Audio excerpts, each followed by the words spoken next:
The hunt for Jack the Ripper. Well, it's a story that's fascinated people for, what, over a century now? And it's left this huge trail of questions and so many potential suspects. Absolutely. And among those names, one that got official attention early on was Michael Ostrog. He was actually named by a very senior police official as a likely candidate. Right. Assistant Chief Constable Sir Melville Macnaghten. His position at Scotland Yard, that gave his suspicions serious weight. Made Ostrog a key figure. It certainly did. Macnaghten put him forward as a, quote, likely contender, painted him as this dangerous individual who seemed to fit the bill. Yeah, but here's the thing. When you actually dig into the documented life of Michael Ostrog beyond just Macnaghten's memo, well, it starts to look a bit different. It really does. There seem to be some, let's say, significant gaps or even contradictions in that official account. So the question we're kind of exploring today is, was Ostrog really this homicidal maniac Macnaghten described?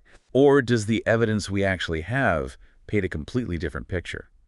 Maybe even clear his name entirely. Stick around, because the details are quite surprising. Okay, so let's start with who Michael Ostrog actually was, according to the records. What we see isn't really a history of brutal violence. No, not in the way you'd expect for the Ripper. His record points to a career as a petty thief, a confidence trickster, really. And he used a ton of aliases, right? Like Claude Clayton, Dr. Grant. What were the others? Oh, yeah, Count Sobieski, Dr. Barker, Bertrand Ashley, Dr. Bonge, Grand Guidon even. He clearly knew how to change identities. His actual criminal record is long, but it's full of things like fraud, theft, often pretty minor stuff. Exactly. Pilfering library books, stealing silverware from colleges, that kind of thing. It looks like a pattern. Commit a relatively small crime, get caught, do time, get out, repeat. And crucially, when you look through all that documented history, there's only like one single recorded instance of violence. That's right, just one. Back in 1873, when police tried to arrest him, he apparently pulled a revolver on a superintendent. So resisting arrest with a weapon, basically. Which is serious, sure, but it's not a pattern of attacks, and definitely not attacks on women, which is obviously key here. Precisely. There was even a newspaper description floating around that called him someone with a clever head, a good education, and polished manners. Sort of suggesting he could have done well, honestly. Yeah, it said he would be certain to succeed in almost any honest life.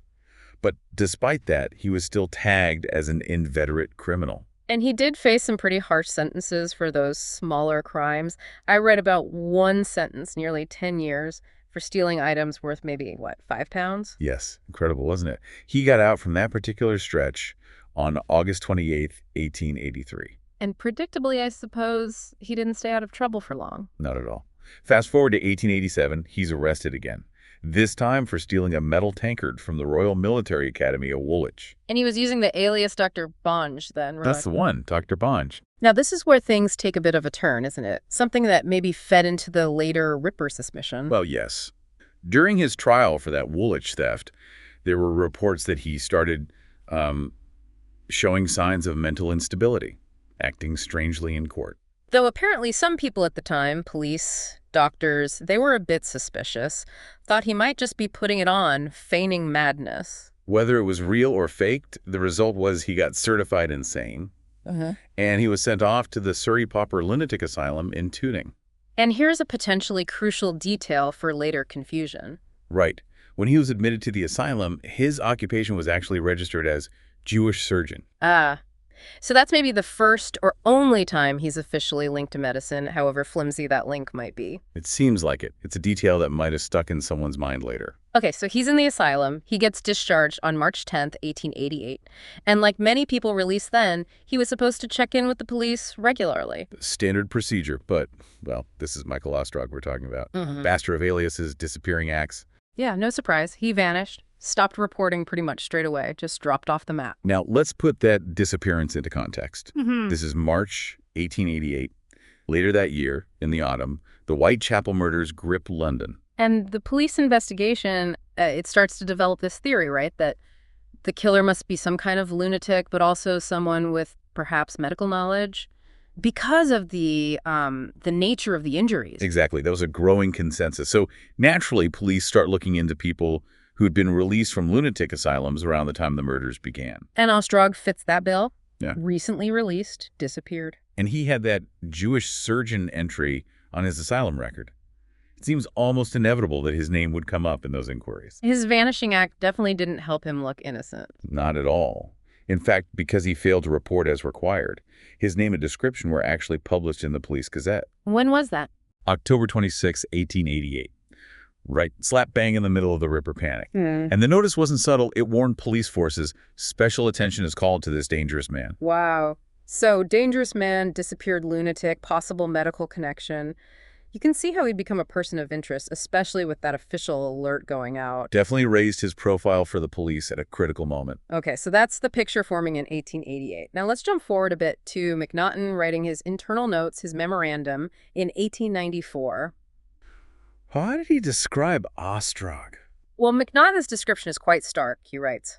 A Russian doctor and a convict who was subsequently detained in a lunatic asylum as a homicidal maniac. This man's antecedents were of the worst possible type, and his whereabouts at the time of the murders could never be ascertained. Russian doctor, homicidal maniac, worst possible type. That's a very specific, very damning portrayal. And apparently elsewhere, Macnaghten added other claims. Said Ostrog was habitually cruel to women and that he was known to carry surgical knives and instruments around with him. Okay, let's really unpack that.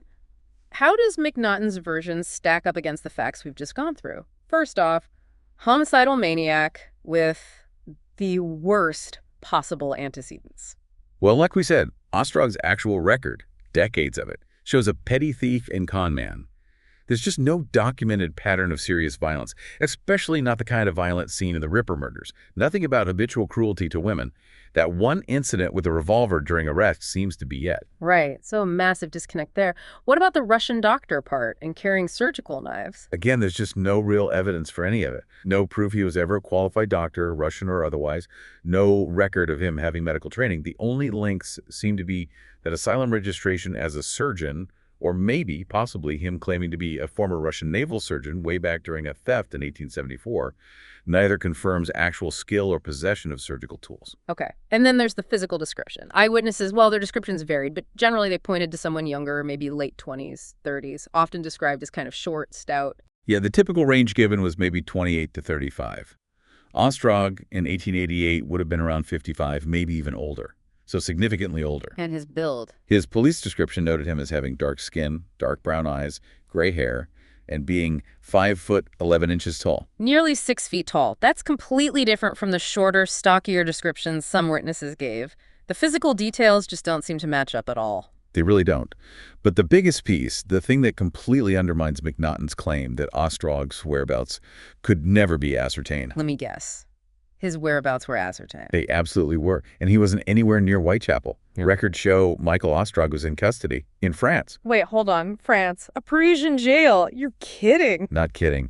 Documentation confirms he was locked up in a French prison from July 26, 1888, right through until he was sentenced over there on November 18, 1888. July 26th to November 18th, 1888. Let me just process that. That time frame covers... Well, it covers almost all the canonical Ripper murders, doesn't it? Including the double event Stride and Eddowes, end of September, and Mary Kelly in early November. It covers the entire core period. While those horrific events were happening in London, Michael Ostrog was sitting in a cell in Paris. So Macnaghten saying his whereabouts couldn't be ascertained. That's just flat out wrong. This is, well, it's an alibi, a very solid one. It's about as ironclad an alibi as you could hope to find, really. If those French prison records are accurate and there's no reason to doubt them, he simply could not have been Jack the Ripper. Incredible. But despite this, the seemingly undeniable proof, the police, and Macnaghten specifically, they didn't just drop him as a person of interest. Apparently not. Ostrog eventually gets picked up again, back in England, April 17, 1891. There was another Police Gazette appeal out for him. And what happened then? Back to prison. Back to being certified insane, actually. This time he was sent to Banstead Lunatic Asylum. And what was the assessment there? Still a homicidal maniac? Interestingly, no. The reports from Banstead described him as being suicidal, potentially a danger to himself, but specifically noted he was not considered dangerous to other people. Which directly contradicts Macnaghten's later description. It does. And here's another interesting point involving Macnaghten. In May 1891, while Ostrog was in Banstead, Macnaghten himself apparently contacted the medical officer there. Why? He specifically requested to be told immediately if Ostrog was ever discharged. So even in 1891, years after the main murders stopped, and presumably after the information about the French alibi should have been known somewhere in the system, Macnaghten still wanted tabs kept on Ostrog. It certainly suggests continued, specific police interest in him, driven by Macnaghten. What happened to Ostrog after Banstead? He was discharged in 1893.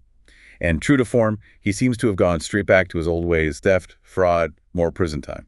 Does the record show when he finally disappears? The last official note we have is his release from prison, under license, on September 17th, 1904. After that date, Michael Ostrog just vanishes from the historical record. Okay, let's go back to that Macnaghten Memorandum again, February 1894. You mentioned the timing might be significant. Yes, there's some analysis suggesting the memo might have been put together fairly quickly, possibly even as a sort of internal rebuttal. Around that time, some newspapers were heavily pushing the idea that the Ripper was another man, Thomas Cutbush. Cutbush. Wasn't he related to someone at Scotland Yard? Exactly. He was the nephew of a Scotland Yard superintendent. So potentially embarrassing if he was publicly named and pursued as the Ripper. So the theory is Macnaghten needed alternative suspects. The thinking is that Macnaghten might have put forward Ostrog, along with the other two names on his list, Montague Druitt and Aaron Kosminski, as kind of safe answers. Maybe even strawmen. Safe in what way? Well, think about it. Ostrog had that ironclad alibi for the murder period because he was in jail in France. Druitt was already dead, had committed suicide earlier. And Kosminski was confined to an asylum. So none of them were likely to ever stand trial or cause further public scandal or embarrassment for the police investigation. They were convenient names to have on an internal memo. Precisely.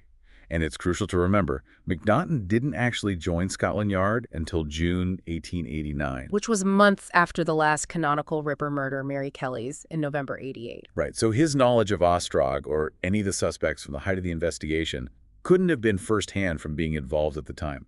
It must have come from reading files later or from these later police interactions like the one in 1891. And based on the discrepancies we've seen, it looks like he might have, well, massaged the facts about Ostrog. It certainly appears that way. He seems to have latched onto the asylum stay, maybe that surgeon note, and then perhaps exaggerated or even invented the claims about him being a homicidal maniac who carried surgical knives. To make him sound more like the public and police idea of what the Ripper should be like? Exactly. To make him seem Ripper-worthy, despite the actual evidence, the lack of violence, the wrong description, and especially that killer alibi pointing completely the other way. So when we wrap up our look at Michael Ostrog's candidacy, it seems pretty clear, doesn't it? Despite being officially named by Macnaghten, the actual documented facts of his life just don't line up. Not really. Especially that confirmed presence in a Paris jail during the key autumn of 1888. That alone seems to rule him out definitively. The gap between Macnagten's portrait, the violent, doctor-like maniac, and the reality, the aging con man, the petty thief, the lack of relevant violence, the wrong age, wrong height, no medical evidence. And the alibi. You keep coming back to the alibi. It's just such a fundamental contradiction. Yeah. Based on the available records, there's really nothing concrete in Ostrog's life or crimes that genuinely suggests he was Jack the Ripper. Which leaves us with a pretty big lingering question, I think. If the evidence, especially that alibi, points so strongly away from Ostrog, why was he included on Macnaghten's influential list? And why did that inaccurate, damning description persist for so long in Ripper lore? Exactly. What does it tell us about, the pressures the police were under, about how official narratives can sometimes get constructed, maybe simplifying things, maybe even distorting them in the face of a terrifying mystery and huge public demand for answers? It's a reminder, isn't it, that sometimes the stories we're told about the past aren't always the full story.